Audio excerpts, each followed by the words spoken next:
Welcome to the Connect Your Health to Life coaching podcast. I'm your host, Seth Lusk. I'm a master certified self-image coach and empowered health coach with a decade-long background working in the health and wellness industry. If you're anything like me or the clients that I work with, then you're probably struggling with body image, self-image, or confidence issues. You're probably also trying to figure out why it is that you have these amazing desires for living your healthiest and most fulfilling life, but you can't seem to create consistent actions in your life to reflect those desires. So join me as we dive in deep on what it means to live a fulfilled and authentic life. We're going to look from the perspective of an empowered mindset and uncover reasons why you might be what's holding yourself back from living your most fulfilling life. I'm going to break through some of the biggest illusions and myths that we've all been taught to believe along the way. And I'm so excited to have you with me on this journey. So my only question for you is, are you ready to start living your most authentic and fulfilling life once and for all? Then let's get started, shall we?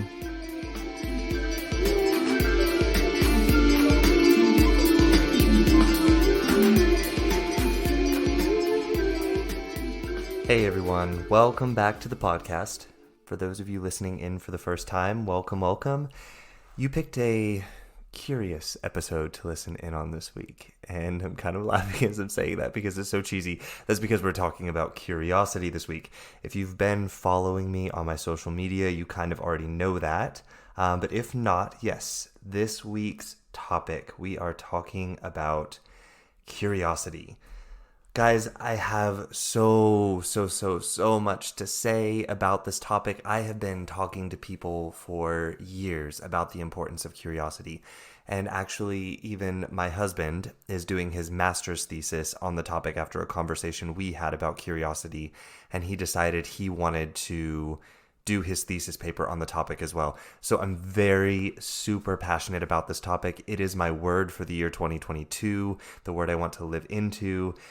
And with that being said, I just want you all to know this was extremely difficult for me to put this outline together for this episode because my outlines are typically about 20 pages long for these episodes. And it's double spaced, so really it's about 10 pages long, but I do the double spacing so it's easier for me to follow through while I'm kind of talking to you guys and keep my space about what I want to talk about. But that being said, I probably could have made this outline about 80 to 100 pages long, and I really struggled to get it down to 20 pages for you guys so that I can make this episode about an hour, which is about what my episodes usually are. So with that being said, I just want you all to know there's so much to say here. So I will probably do future episodes on the topic of curiosity. But today, what I want you all to understand is a few different things. What I want you to take from this episode is, what is curiosity exactly? Why is it that we tend to either resist it or sort of disqualify it as being so important? Why is it important? What is interest, and what is the difference between curiosity and interest, and how do we get them to work together? And why is it that we say that some people are naturally curious and other people are not? Is that true? And if not, how do we cultivate curiosity? We're going to talk about all of that today, okay? So I'm just going to dive right in here, guys, because there's so much to talk about. First things first, what is curiosity? We're going to give the definition here. Curiosity is basically the recognition of a gap in the information that is known by you, or it could be a gap in the information that is known by humanity in general. So it's the recognition of this gap and then the desire to explore and learn in order to be able to fill in that gap of information. That is curiosity, okay? So, recognition of a gap in information and the desire to explore and learn and fill that gap. A lot of times with curiosity, when we cultivate it, we actually don't recognize at first that there is a gap in the information. And sometimes curiosity can allow us to see that there are gaps in the information that we want to fill in. So curiosity can actually be a little bit of both. So then what is interest? Because a lot of people kind of use those synonymously with each other, but they're actually quite a bit different. So interest is the drive to learn or offer attention to something or explore something based in the perceived potential of a reward or some sort of benefit. So there why is it important to understand the difference between these two? We're going to talk about that in depth a little bit later and how we can use them together.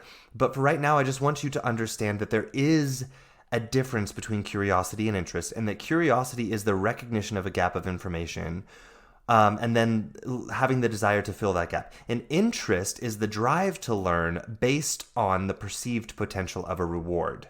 Okay, so there is a difference in that. Usually interest is involved in things that we already know. So knowing that, we're going to learn a little bit later how we can use interest to help us to cultivate and use curiosity, to grow in the way that we want to grow. So let's move on and talk about if curiosity is so important. Which it is, by the way. It is super important. It is such a powerful tool in our ability to grow and learn as humans. Why is it that so many people sort of neglect it, resist it, think of it as being a bad thing, or sort of disqualify it as being important? Let's go through some of the reasons here, because I want to talk about the reasons and then why these reasons don't necessarily have to be true. So the number one reason is very obvious. It's about security, certainty, and comfort. It's about knowing being a strong desire for the human brain, okay? And curiosity asks for us to step out of that certainty and lean into the acceptance of not knowing and the risk, therefore, involved.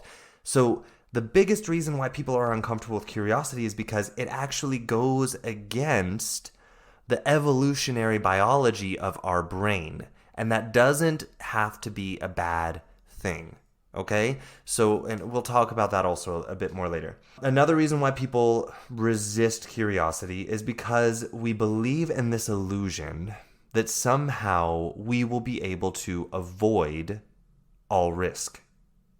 And curiosity is inviting risk. And avoiding all risk is an illusion. It is impossible to avoid all risk. Actually, my husband and I were talking about this the other night, and we had a little bit of a discussion about how curiosity is dangerous because of avoiding risk.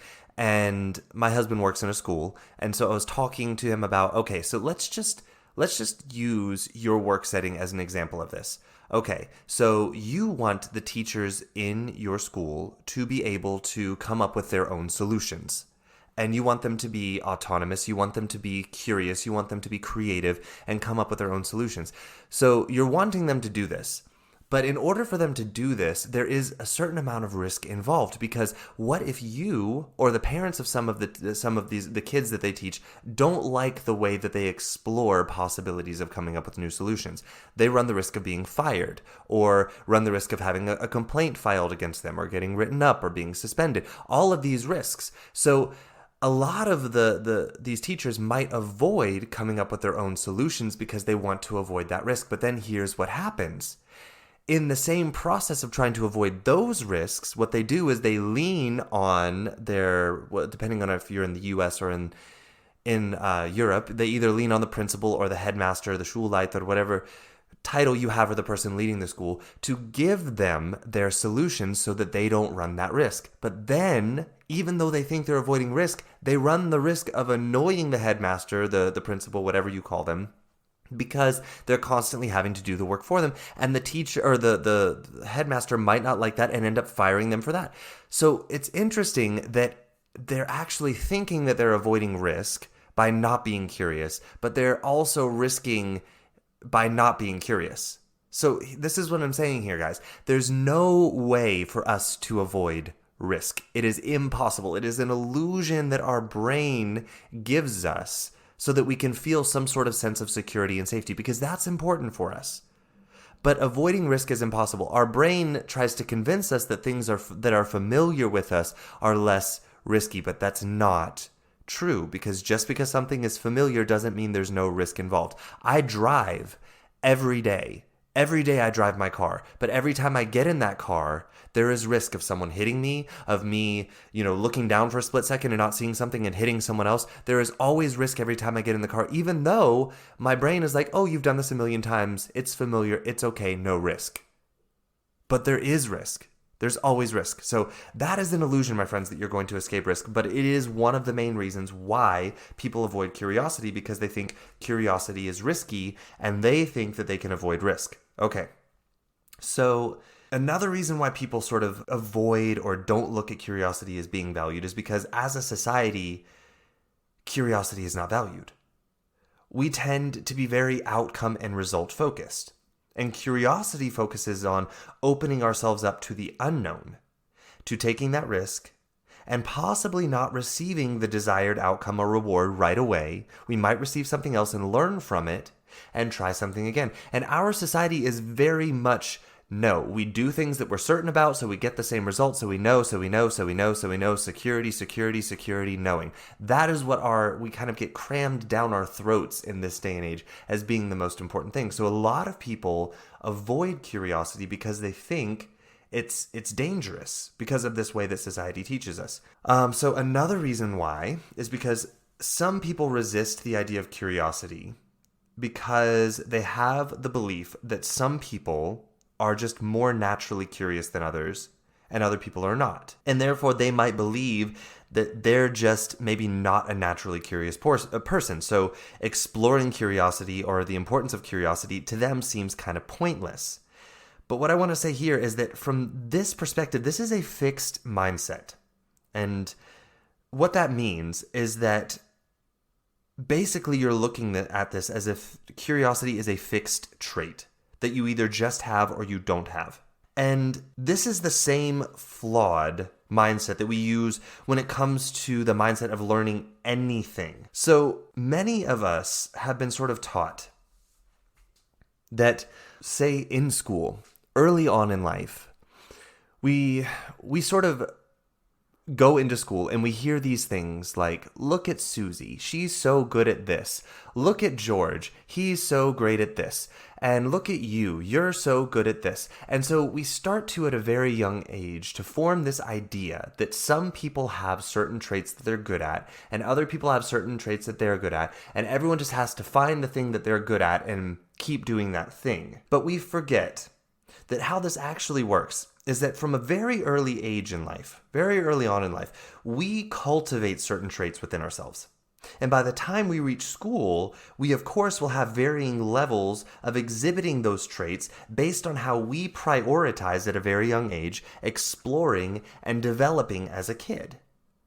But with a fixed mindset, how we see it is that when we get to school, we get around other people and we see them having traits that we haven't prioritized and developed as a kid, and we see other people being good at it, and we start to believe this illusion that somehow, oh, I'm not good at that and they are. Instead of seeing it as, oh, okay, well, I haven't cultivated that yet and they did.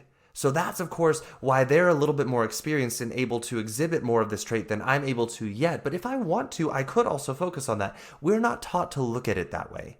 We're taught to look at it as, oh, you're good at this and you're good at that. And so we start at a very early age to start to label people with this sort of fixed mindset mentality. Not everybody, but a lot of people do this. And this is one of the many reasons why people also look at curiosity as being something that some people have and some people don't. Some people are more naturally curious and other people are not. And what I want to say is that's BS. It's not true. Curiosity is a trait that can be developed. And if you think that you are not naturally curious, it is a skill that you can work on. And we're going to talk about how you can do that later.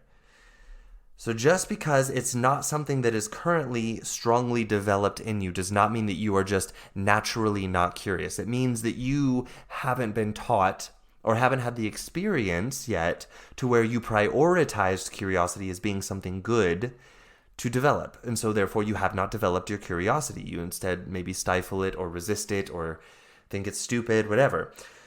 Okay, so another reason why some people resist curiosity is that they see it as being dangerous from the standpoint of that we can use curiosity as a way to distract ourselves from what is truly important for us at a time. So sometimes curiosity can become this indulgent emotion that keeps us in this inaction of our goals. And we don't use intention, but instead we let curiosity sort of drag us down a path in order to escape an intended action that we're kind of afraid to do, or we think maybe we're not going to do a good job at it, or there's no point in doing it, or so many different things you can believe about the thing that you really want to do. And curiosity can actually become a way that we distract ourselves. So, like, I'm sitting here wanting to do this, and all of a sudden I'm like, ooh, but what about that over there? I wonder what happens if I do this. And all of these different curiosities that pop up, and I follow them, not because I'm genuinely curious about finding something that's important for me on the other side, but because I'm trying to avoid doing the thing that I actually really wanted to do, that I plan to do, that's important for me. So, some people see curiosity as being a distraction. And the truth is, it can become something that we use as a distraction if we don't use it with intention. Okay? So sometimes we indulge these curious tendencies on our own when we know it doesn't serve our higher purpose. And what I want to say here is that, as with all emotions, any emotion that can help us create powerfully in this life, think of things like joy or happiness, creativity, think of motivated, think of excited, think of persevering, these sort of feelings that we have that drive us to create the things that we're here, that we want to powerfully create in life. As with any of those emotions, when we misuse them, or we don't understand them and come from this victim mindset of that we are at the effect of our emotions, then our emotions will use us to accomplish things that our brain is trying to get us, well, not accomplish things, to get us to avoid things that we want to accomplish, because our brain is trying to keep us in the familiar, in the comfortable, in the stay safe, stay inside the cave, don't grow because that's dangerous. And so if we have these emotions and we don't have any sort of intention or authority over them, then they can have some disastrous outcomes. Curiosity being one of them. When we become resistant to curiosity, when we become indulgent in it, when we become reactive to it, curiosity can create some results in our life that we really do not want. And I mean, like, really don't want. I'm not talking about, oh, well, I was curious about this and I tried and I didn't get the result I wanted, so I learned and I'm going to try again. I'm talking about, like, I wanted to do this and I didn't even try it because I got curious and did this over here. So this is where knowing your values, knowing your sensitivities, your mission in life becomes so important. And this is also why, and I've said it so many times, this is why emotional responsibility is so important, and why it's so important for us to understand the difference between emotional responsibility and emotional victimhood. Because this will be the difference between using curiosity for a powerful tool or it using you to avoid what is most important in your life, by letting it drag you down these paths of distraction and quests for comfort and indulgence, instead of doing the things that are actually important for you, for your higher cause, for your higher purpose. But you won't see what your higher cause and higher purpose is if you're not familiar with who you are and why that person is awesome, why that person is here, what is the purpose, what are your values, what are you sensitive to, what is your recipe for success. Getting to know that person and know all of these things. If you don't know all of that, yeah, sure, curiosity is going to drag you down these paths for quests of comfort and indulgence, because you will have no idea what it is that you're actually trying to accomplish in life, and you'll just let any whim that your brain throws out there to distract you from what is actually important in order to avoid being, moving into the uncertainty of growth. So where curiosity becomes a distraction, we also want to look at the role of interest here. Because you see, interest, if you remember, is the drive to give attention or time to something based on the perception of receiving a reward. So if we allow curiosity to drag us away from what is important over and over again, then what is the interest? In other words, what I'm saying is, what is the perceived reward that you think you're going to get, that you've taught yourselves to seek out by allowing curiosity to distract you from what is important? Because that's why you keep doing it. So that's why I say it's important for us to understand the role of interest here, because interest also plays a role in why we keep allowing curiosity to do this, and why we give it so much of our attention, because the attention actually comes from the fact that we have interest in indulging curiosity. Okay? So many times the reward is simply the avoidance of the unknown, which translates to a feeling of having more certainty and less risk by avoiding the unknown. But remember, with growth, we move into risk and uncertainty. That's just part of it. This is one of the requirements of growth. If nothing is uncertain, there is no risk, and therefore you are not growing. You're just repeating a known behavior pattern over and over again, and the brain believes it has control over the outcome when engaging in this behavior pattern over and over again. But for growth to occur, we do something new. We try something different that we're not sure what's going to happen yet, but we wonder, if I try this, what could possibly happen? And yes, sure, we mitigate risks in the process. We don't just blatantly step out into, I wonder what happens when I mix these two chemicals together, and then just throw them in a bowl together and see what happens. No, we might research the two chemicals and see their chemical components and what they do and how they might possibly react with each other. If there's a possibility of some sort of explosion, how do we do it in a setting where if it explodes, no one gets hurt? This is part of curiosity too. But indulging curiosity would be something like, oh, I wonder what happens over here, do it. And that's not what I'm talking about here. But in order to grow, we are going to use curiosity because we're going to move into things that we're uncertain about and ask questions and try and get answers. Okay, so moving on. The next reason why people avoid curiosity is because many people believe that curiosity creates chaos, especially in the business world. So many CEOs and bosses and leaders out there that stifle curiosity in their employees because they believe if they let their employees be curious, it will create chaos in the work environment. This again comes from the huge misunderstanding of emotional responsibility. And what I mean by that is not understanding what emotional responsibility is. You see, having curiosity and cultivating curiosity, or generating it to find new solutions or new paths forward into growth that we are designed for, this is completely different than mindlessly indulging curiosity and every whim of curiosity that comes into our mind, probably because it's trying to distract us from the real work that we want to be doing that's important for us. And this is what I believe that many adults wish that they translated to kids in their formative years. So, and what I mean by that is that I think, I use the example at the beginning of this reason why as being about bosses and CEOs, but parents, we also do this to kids too. We stifle curiosity. Bosses stifle curiosity, employees. Parents stifle curiosity in their kids because they see curiosity as being dangerous and creating chaos. And the unfortunate part about this is that the methods used to communicate what they're actually trying to avoid, which is that it's not that they don't want curiosity. They don't want indulgence of it. They don't want whimsical indulgence of curiosity and just flying off the handle and doing whatever feels good in the moment to avoid actually getting something done or following an intentional purpose.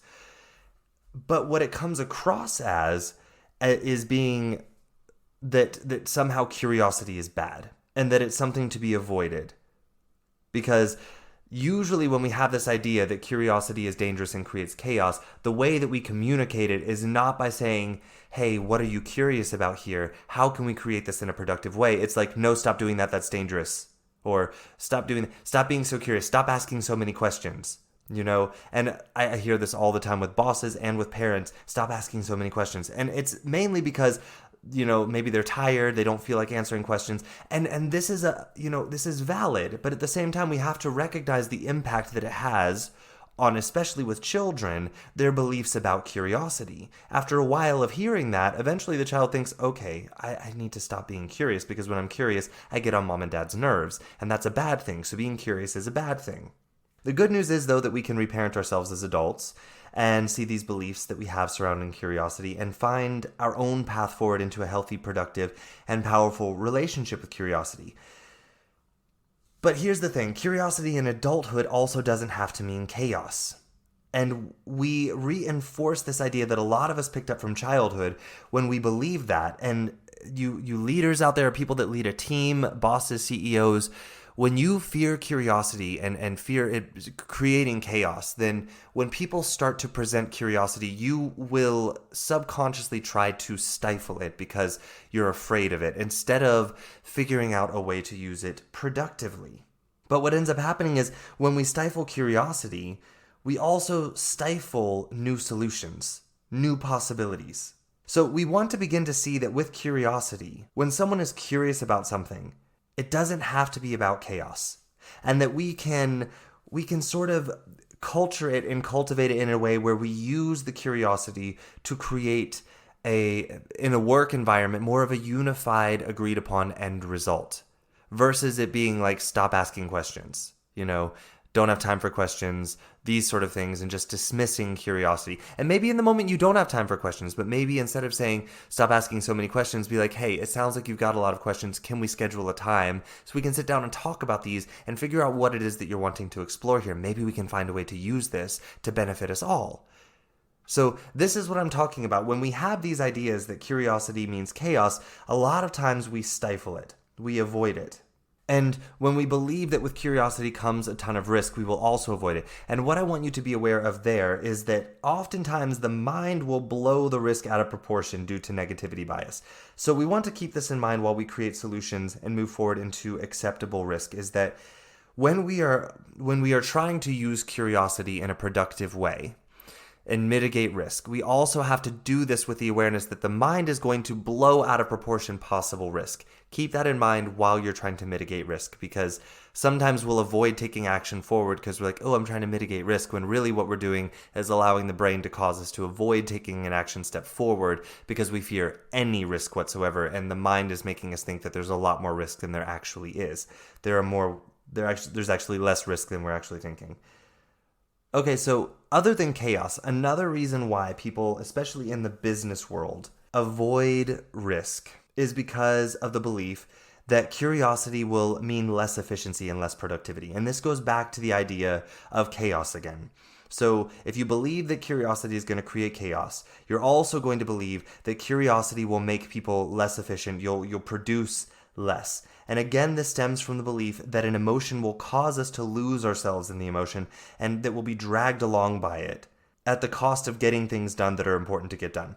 And this takes us back to that popular model in our society of emotional irresponsibility, because we don't understand what emotional responsibility is.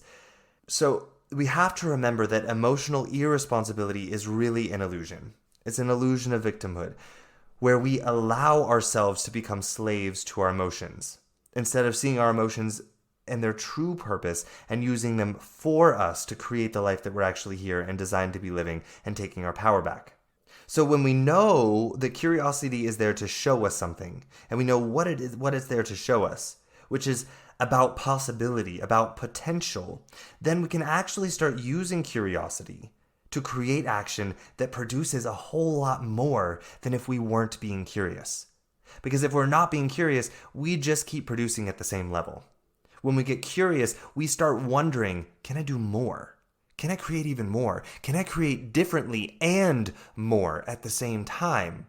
Curiosity actually creates efficiency and productivity when we start using it in a way that we are in charge of the emotion versus the emotion being in charge of us. And that's what emotional responsibility is about. And this leads me to what I want to talk about next, which is the importance of curiosity when it comes to human growth and learning. So we've talked about some of the reasons why we're afraid of curiosity, why we avoid it, why we might discredit it.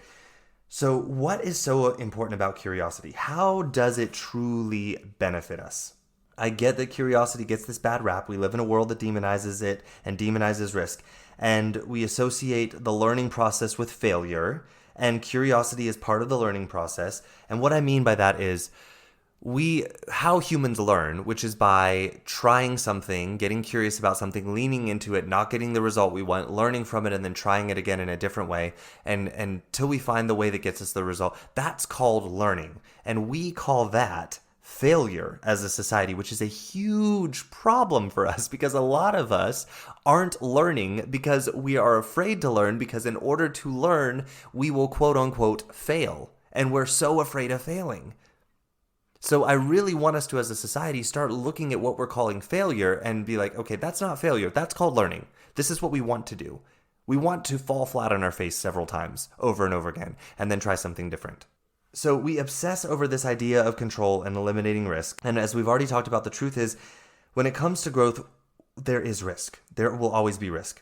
Even if you're choosing to try to not grow, you're risking something. You're risking not knowing the potential of what could happen if you grew. You are risking possibly dying earlier than you would have to if you actually grew and learned something. You're risking not seeing something that could potentially help you, save you, in so many different ways. So my friends, you've got to let go of this idea that somehow you're avoiding risk.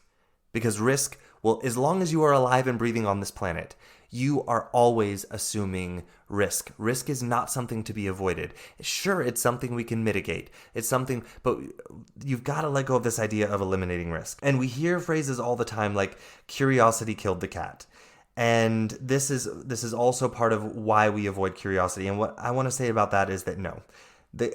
In this example, curiosity did not kill the cat. The cat engaged with something out of pursuing curiosity with indulgent abandon, and that thing that the cat did was something that caused the result of the cat being dead. But this is not the fault of the emotion of curiosity. We have to again go back to that model of emotional responsibility and understanding emotions and using them for us, and begin to we need to remove this illusion that somehow curiosity is what will kill us.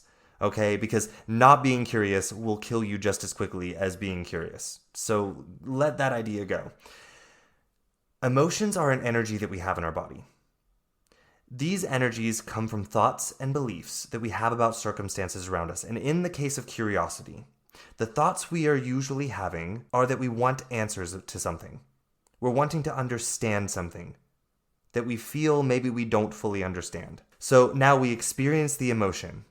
Then we get to choose how we want to respond to the emotion based on our values, based on what is important to us, based on what we're sensitive to in life, based on what our purpose is in life, based on what our mission is in life. We get to decide how to use that emotion to accomplish that. So you see, we still have agency and power here.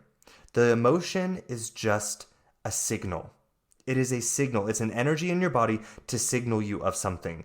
You still get to choose how you engage with that signal and the energy it creates in your body. And resisting it and labeling it as bad is not going to serve you. But also saying that curiosity will make you do something or made you do something is like saying that anger made a person murder someone else.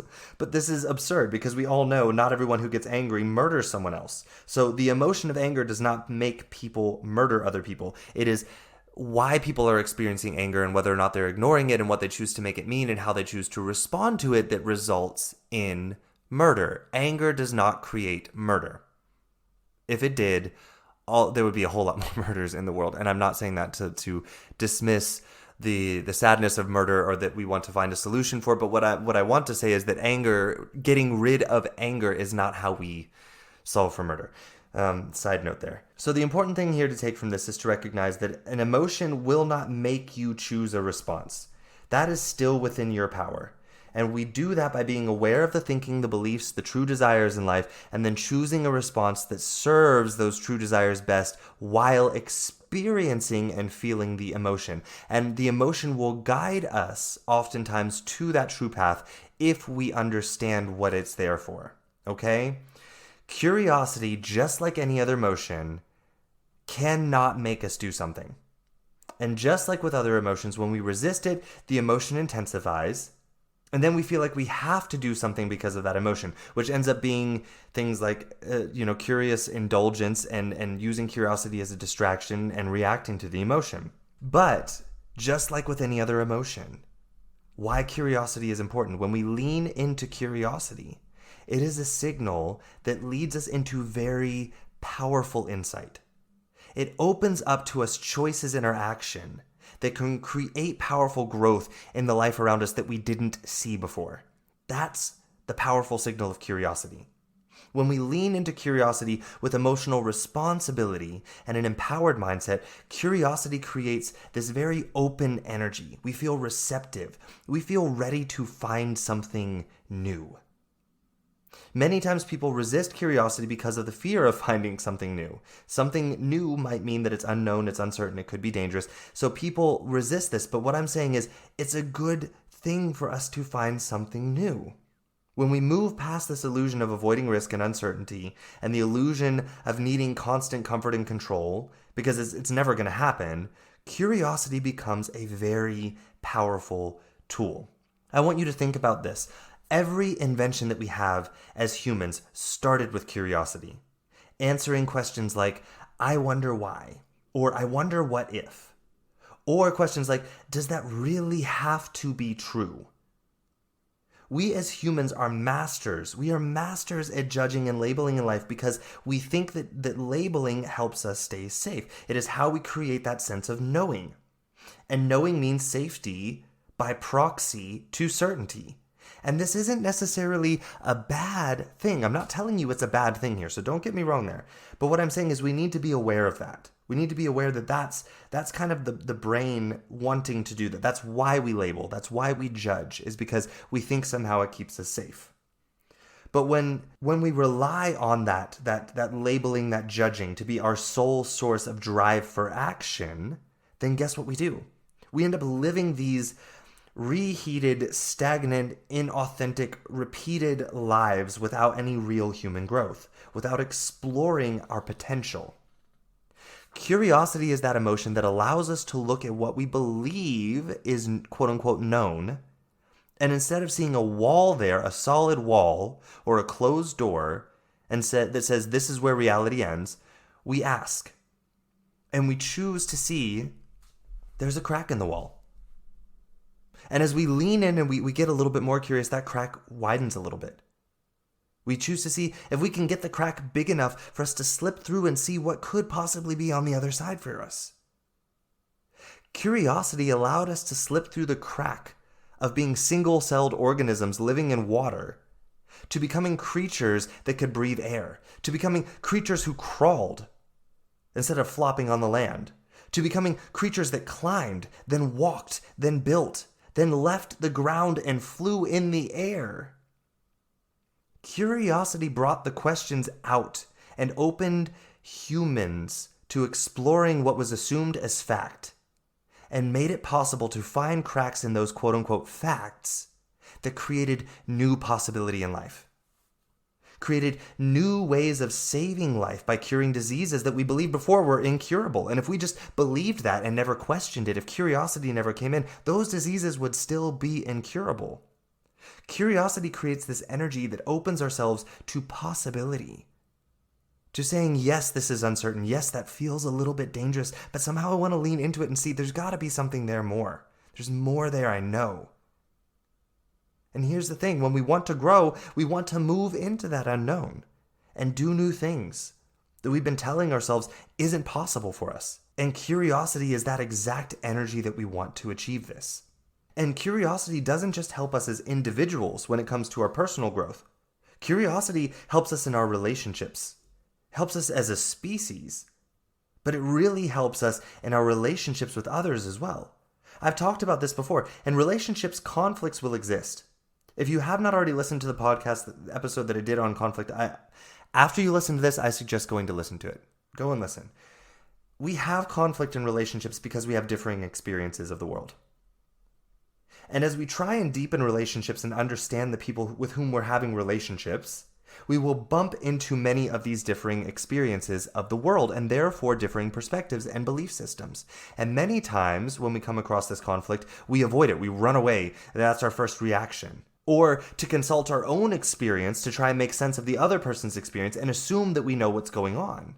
But most of the time, as you have probably noticed by now, if you're, an adult, is that we're quite inaccurate with these assumptions because of the differing experiences in life. I was talking with a friend about this just this morning, how vastly different the possibilities are for our experience in life based on how we come into this world and start perceiving it and interpreting and creating, constructs of what the world is and how to survive in it.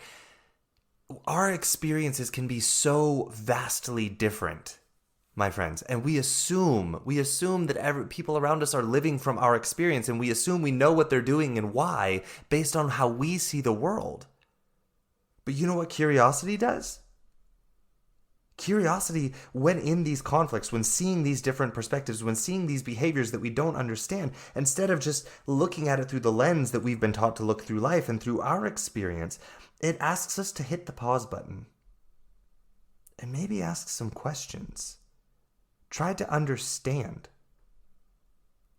An example of this might be in a romantic relationship. One partner tells the other that they would like the other person to show a little bit more commitment in the relationship.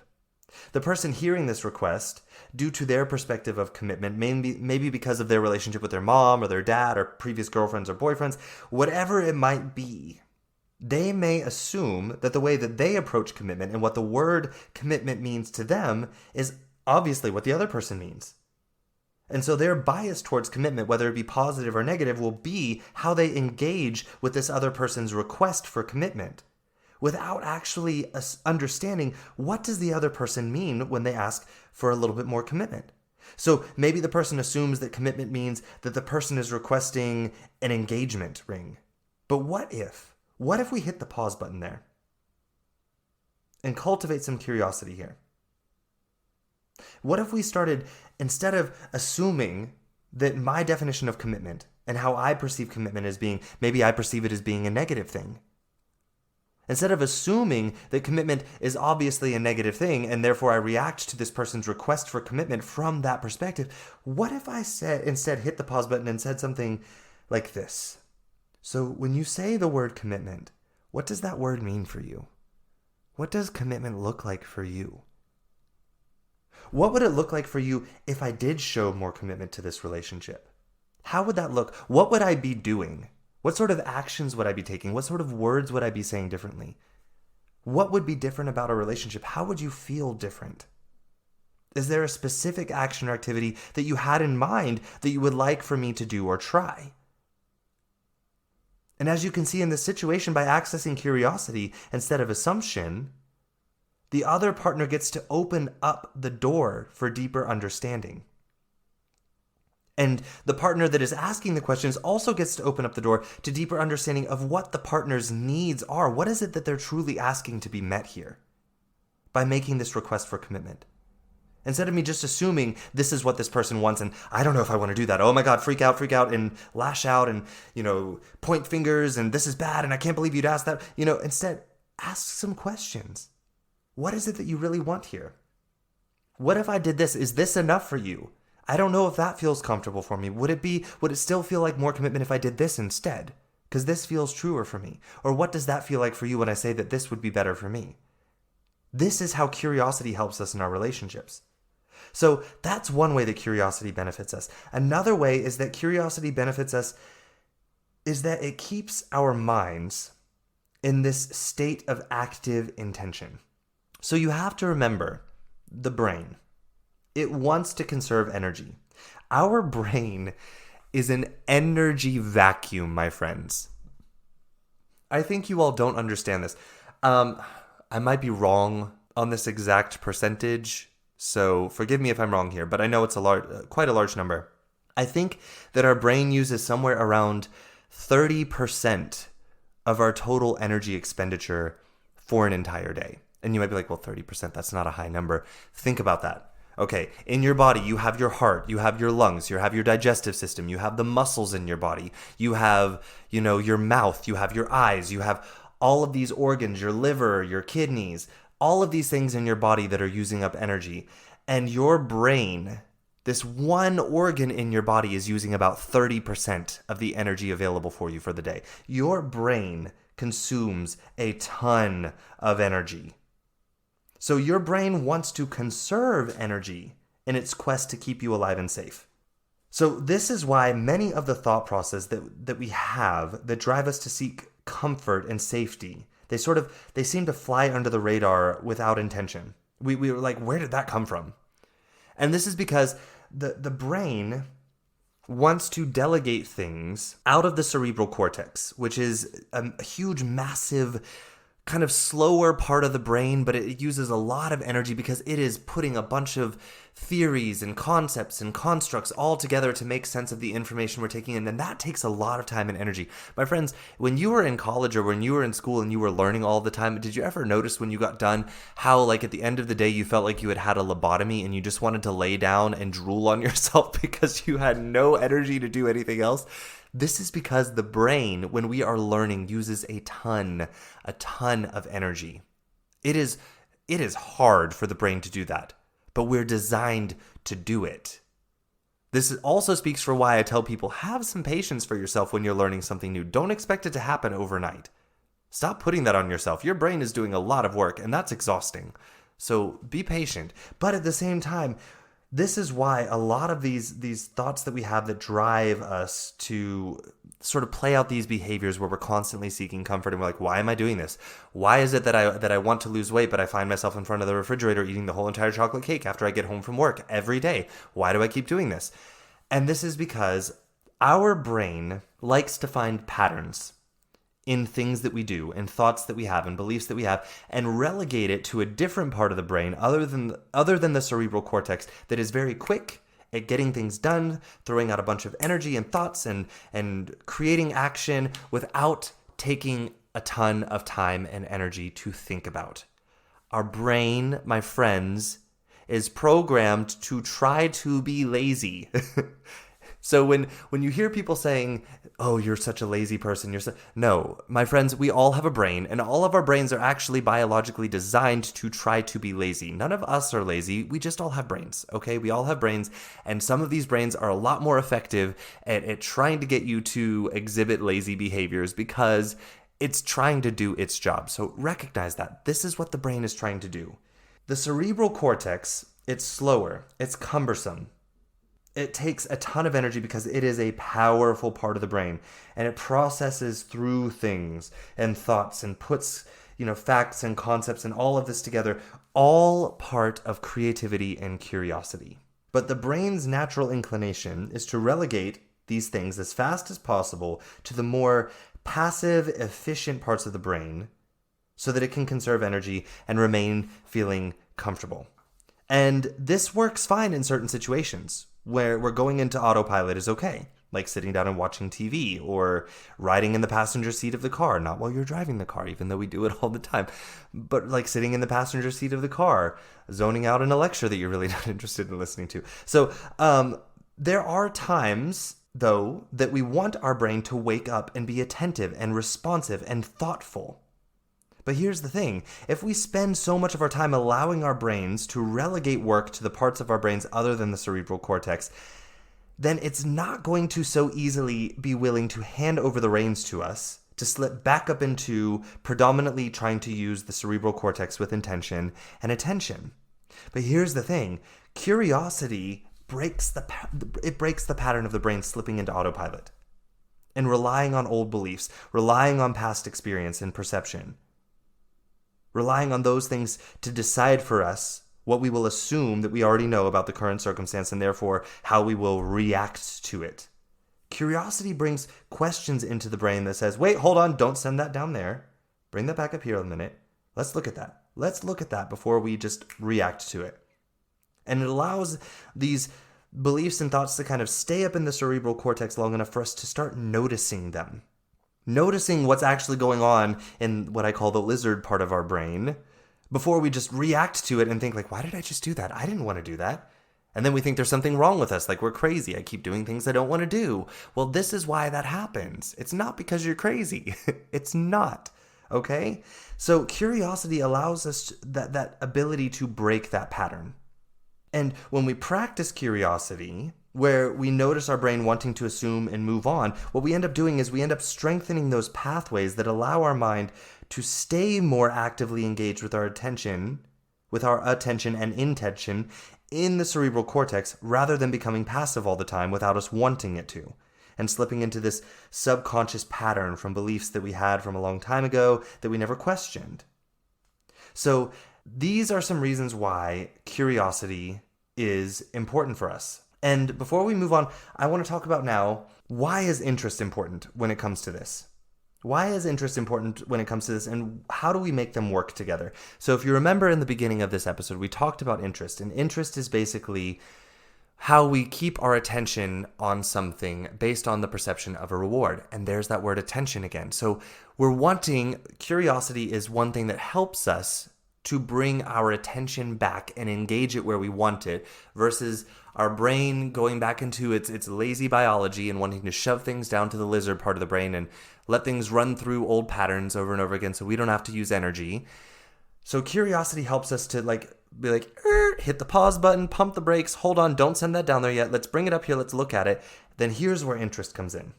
Okay? So according to research, curiosity is quite fleeting. And it is, but that doesn't diminish its importance. Because like I said, curiosity is like that button that pumps the brakes. Curiosity is that button that hits, or is that thing that hits the pause button. Okay? So curiosity is what initiates that process of being like, hold on, let's not just assume here. Let's wait. Let's think about this for a second. What else could be here? Curiosity initiates that. But then it can disappear very quickly. The moment that okay, so one way to look at this is, okay, if I see a mystery box sitting in front of me, interest is not engaged yet. It's just a box. Boxes aren't interesting. But curiosity will say, I wonder what's inside that box. And get me for that fleeting second to be like, ask the question, maybe there's something inside of that box that could be good for. Then interest comes in and says, there could be a reward for opening this box. So we engage and we open the box. Then we see something inside the box. Say it's an old molded hot dog. So interest is going to say, oh, well, that's not interesting. Disengage, disengage, disengage. Curiosity might say, wait, hold on. Before we disengage, maybe there's something here. I wonder how old this hot dog is. Why is it in this box? Why would someone leave it here? Was it intentional? Was it left here by accident? Does it belong to someone? Is it important? Is it part of, there are all of these questions that we could ask. And the more questions we ask, interest starts to come back in and be like, wait, hold on. Maybe, could there be a reward here? Something, some way we could benefit? And the more interest gets involved with the curiosity, we create this synergy of curiosity and interest where interest says, yes, engage your attention, engage it. There could be a reward. Stick with it. There might be something that you get beneficial out of this. So if you can imagine, curiosity is that energy that causes us to be like, skirt with the brakes. Hold on. Don't assume there might be something else here. And then we start to ask questions. And then interest comes in and says, oh, wait, that sounds interesting. Do you like me being punny there? So interest comes in and says, that sounds interesting. I wonder if there could be a reward here. And then it teaches us to keep engaging with that curiosity. Keep asking questions.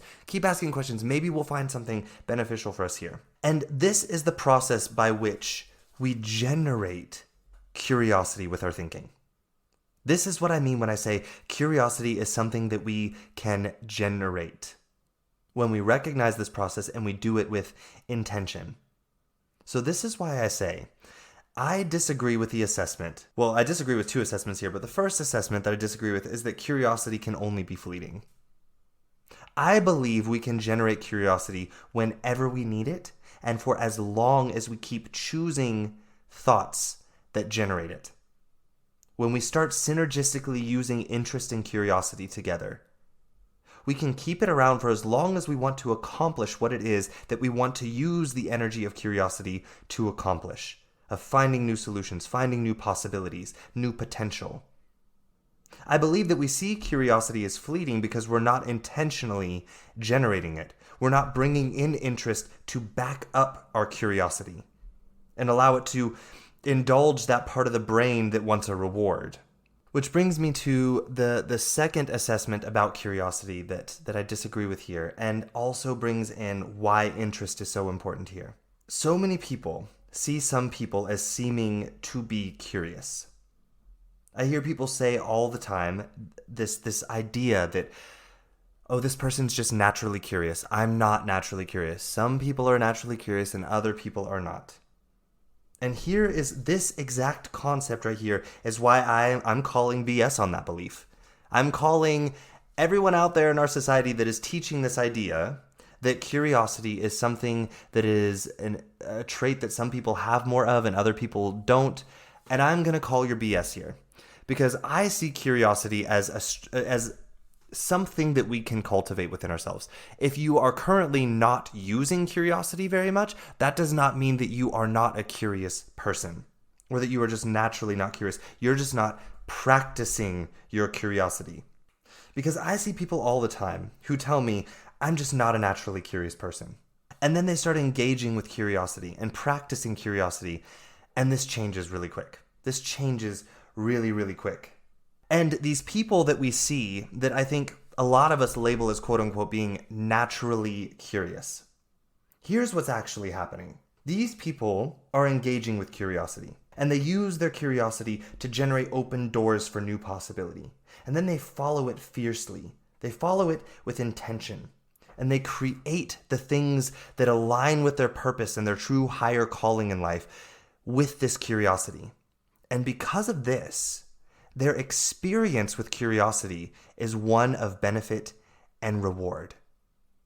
And as you know, I'm going to repeat it just in case you're not putting the two concepts together here, where there is an association with reward, there is interest. And with interest, our brain gives the green light, for staying power in our attention. It says, oh yeah, let's keep that up there in the cerebral cortex a little bit longer and think about it. There's something here. We might get something really beneficial out of this. So what I want to say is some people are not naturally more curious. I don't believe that. And I believe we need to stop teaching that. I believe that these people that we see as being naturally curious just created beliefs and thoughts about their curiosity that associated the emotion with benefit and reward. And therefore they have interest in choosing curiosity in their life in places where other people might just take action and move forward based on the known information or the assumed truth. These people that we see as being naturally curious, they just see the benefit or reward of hitting the pause button and asking some questions, digging a little bit deeper first, finding what else could be there before they move forward into action. Because in their experience, doing so has allowed them to create more in life than if they had just jumped straight forward into action with their existing knowledge without asking any questions and just acting on what they know.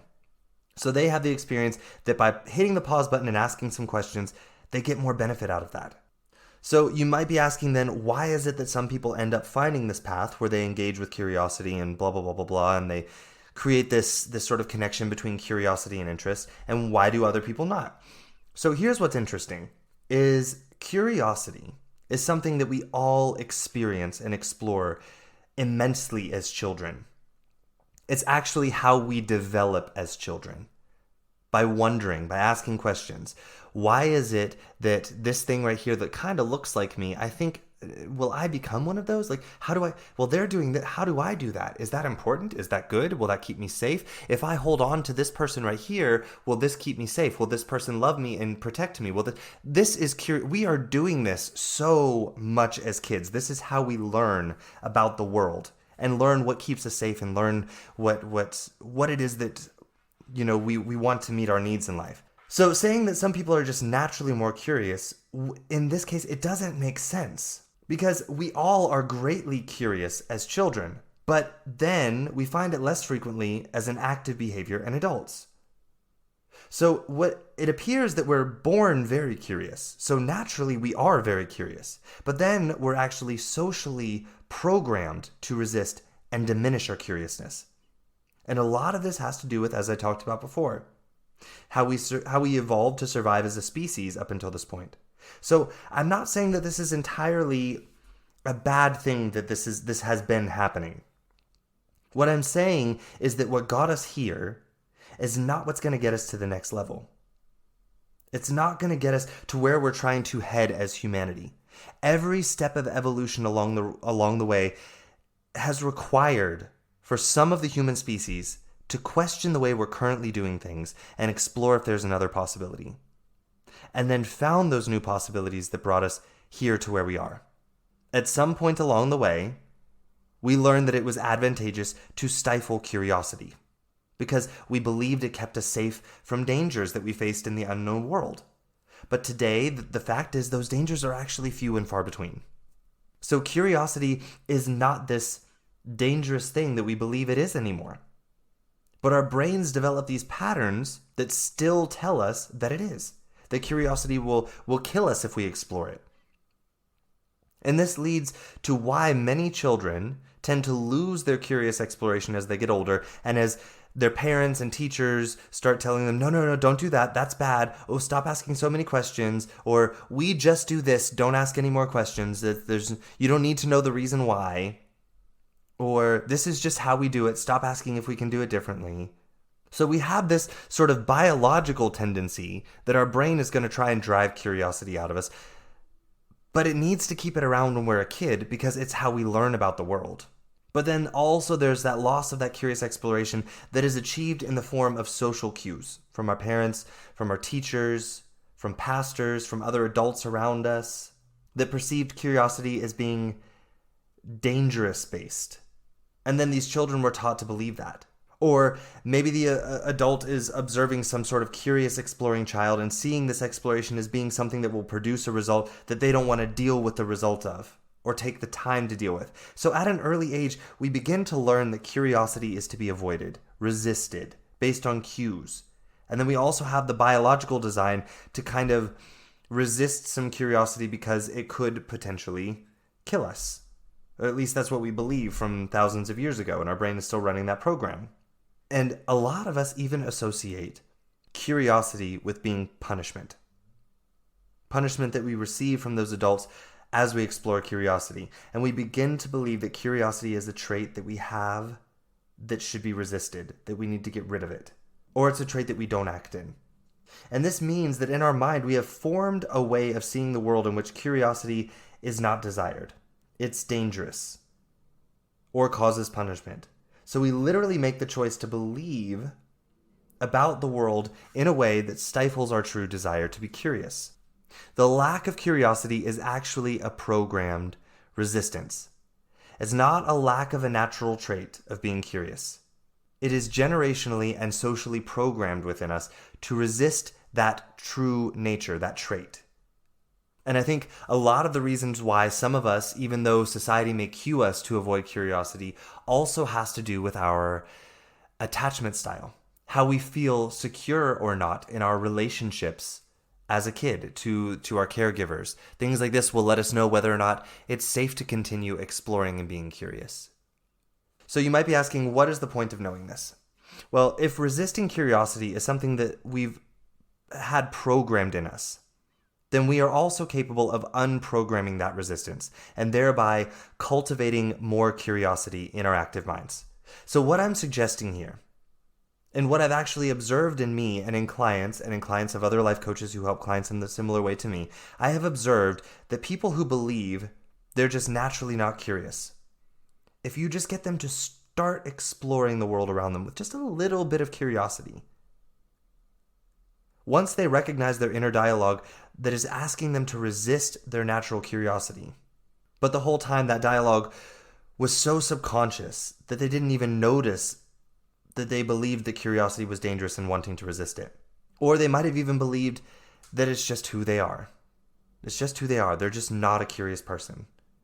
But here's the thing. With these people, once they were able to access the thoughts and feelings that signaled them to shut down the curiosity when it came up, then they were able to allow the curiosity to come up and use it in a way that serves their purpose. And suddenly, naturally, quote unquote, non-curious people were exploring their curiosity and finding new solutions to problems. Problems that they had just been coping with for their entire lives because in their current belief system, there was no solution. But with curiosity, they were allowing themselves to explore the possibility of new beliefs.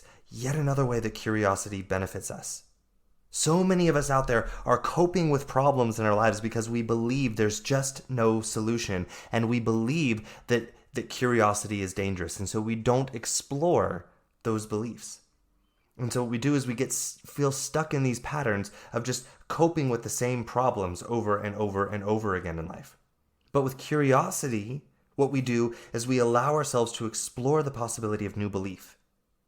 And then seeing the reward in this and allowing interest to maintain our attention on this drive to curiously explore and look and find new ideas and beliefs and solutions. And then life starts opening up. And my friends, this is the power of curiosity. Not the dangerous, indulgent, reactive, mindless curiosity that our minds use to keep us from going after what we truly want in life by distracting us with things, by this little tap of our curiosity. That's not what I'm talking about. I am talking about intentionally accessing curiosity and using it to explore and create with intention. My friends, that emotion is powerful enough to drag you away from something that is important and get you to not pay attention to it. That same emotion, when you use it instead of it using you, is powerful enough to drag you into new solutions that you're wanting, that you're believing you can't find. So with this being said, if curiosity is so important, which it is, and if it's true that we can truly cultivate it, which we can, you might be asking, how do I do it then, Seth? I know this is the question that many of you are probably thinking right now. And the truth is, before I give you some tips here, the truth is that your way into unlocking your potential through curiosity will be very unique and authentic to you.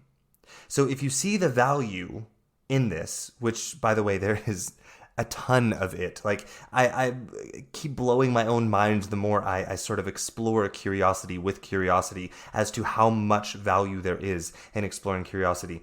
But if you see the value in it, then I suggest investing in yourself and your potential through a coach who will guide you into finding your process of tapping into your curiosity and finding your authentic way. Okay? But for those of you that are on the fence about investing in yourself just yet, and maybe you just want to dip a toe in first, I see you too. I do. I really do. And I really want you to be the badass you are. And stop doubting yourself and your worth in investing in. But I can give you some tips here. Some tips to help you sort of begin exploring this potential of your own. And I want you to explore in hopes that you will begin to see the true value here, how immense it is, and then see that the investment in support and guidance, in becoming unstoppable through curiosity, is really, truly worth your time and your investment and your prioritization for you to become this unstoppable force of creation and fulfillment in your life. So, my friends, I've got some tips for you here today. Some ways that you can sort of start practicing cultivating curiosity. If you're one of these people that thinks I'm just not naturally curious, if you're one of these people that thinks you are naturally curious and you want to bring your curiosity to the next level, these tips are going to help you too. Okay, so number one, practice intellectual humility. And some of you are like, huh? I was like that too when I first heard that term. So what this means is that we choose to recognize that we cannot know everything. Not even everything in the field that you might be labeled as an expert in. So allow yourself to actively recognize that. This is important because it releases the thoughts of judgments, the feelings of importance that you need to play this role of quote unquote knowing everything. Even though you might recognize that there are gaps in the information that you know and you wish that you would ask questions, but you feel embarrassed of asking. So by actively choosing to recognize, I cannot know everything. I'm not supposed to know everything. That's the point. You can sort of release this judgment, this feeling of needing to know everything or pretend like you know everything. So practice intellectual humility and ask those questions. Allow yourself your humanity, your learning process of exploring the gaps in the information that you do know, and recognize that there will always be gaps. You will never reach a point in which there are never any gaps in your information. There will always be gaps.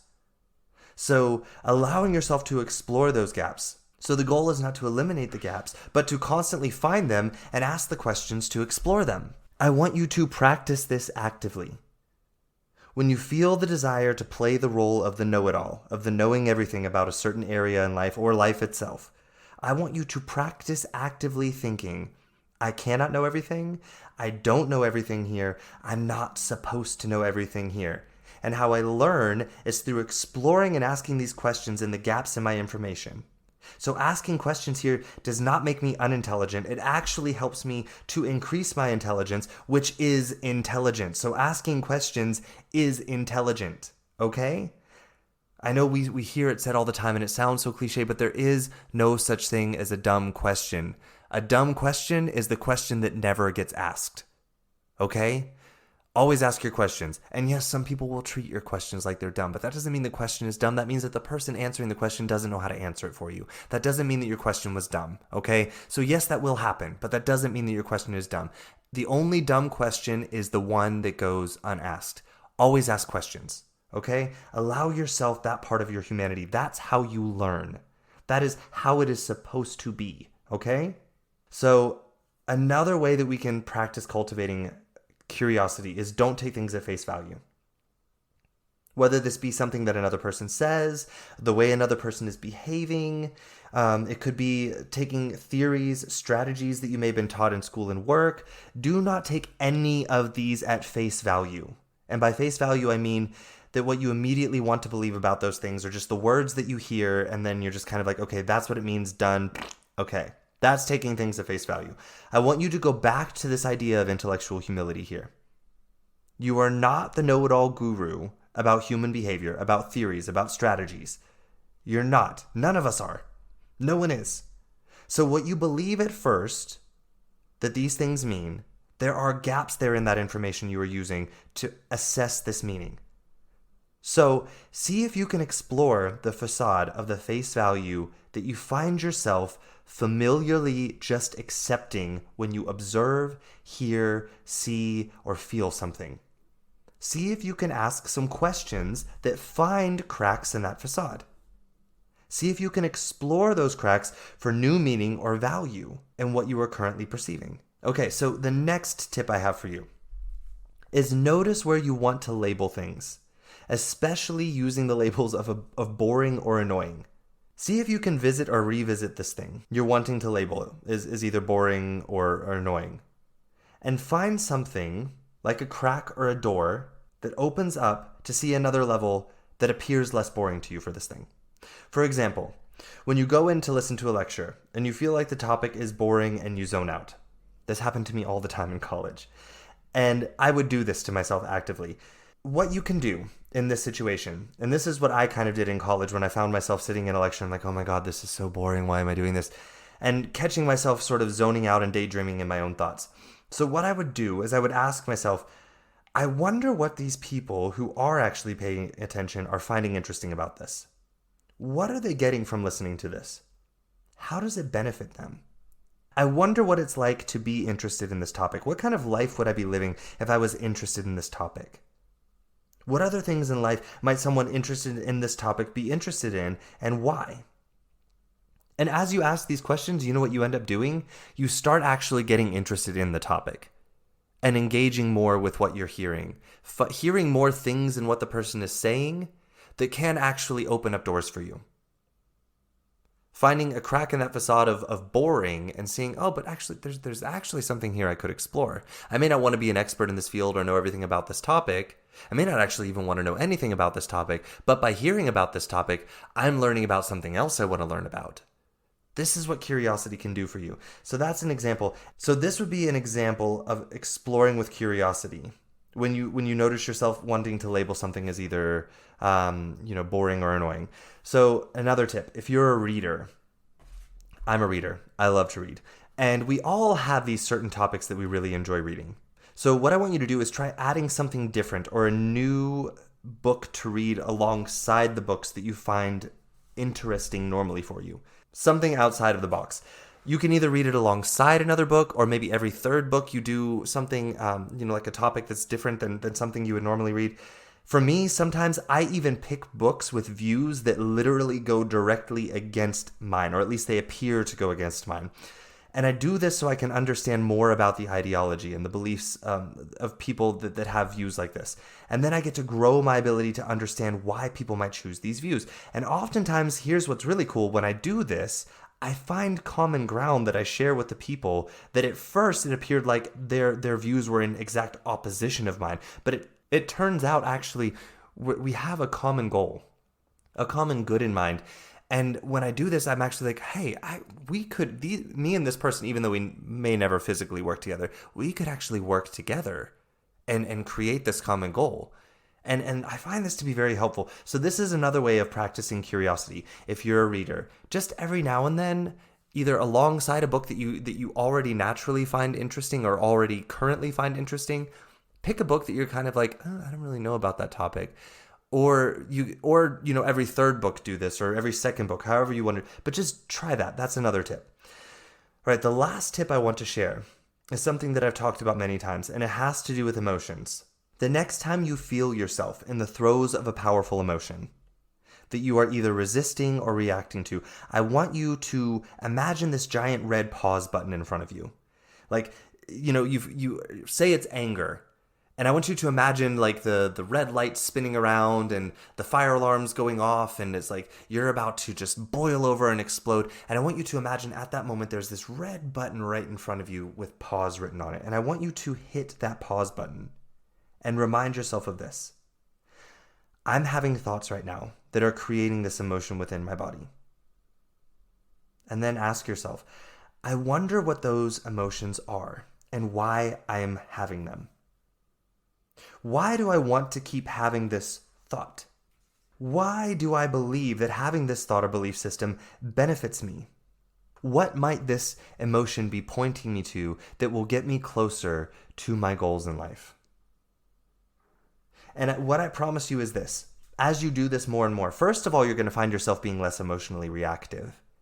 Second of all, you're going to start understanding your emotions a little bit more. Third of all, you are going to be cultivating curiosity. And instead of just assuming when an emotion comes up, it's a bad emotion and resisting and then reacting and then resisting and then reacting, you instead get this moment of, I'm a human and I'm experiencing an emotion right now. There are thoughts going on in my head that are creating this emotion. And you're going to start noticing those thoughts and beliefs in your head more versus your brain being able to sort of trick you into this autopilot mode of just, nope, let's hurry up and get them down into that lizard part of the brain. Let's not pay attention to them. Let's just run through the cycle of anger again, scream, yell, hit, whatever. We'll deal with the results later. We're familiar with how that works. That's at least comfortable, instead of being like, hold on, wait, let me get a little bit vulnerable here. Let me get a little bit open. Let me explore. Let me get a little bit curious in this moment. Maybe there's some growth that can happen here instead of me doing this same thing over and over again when this emotion pops up. This is what's going to happen when you do that. And it's a powerful space to be in. So, my friends, those are my tips for cultivating curiosity. Go back and listen through them, write them down, try them out. Hit me up and let me know if you try them out. What's working for you, what you feel like isn't working for you, and why, how it's going. I'm curious to know this because in my life it's been so powerful. It's been such a powerful thing to try.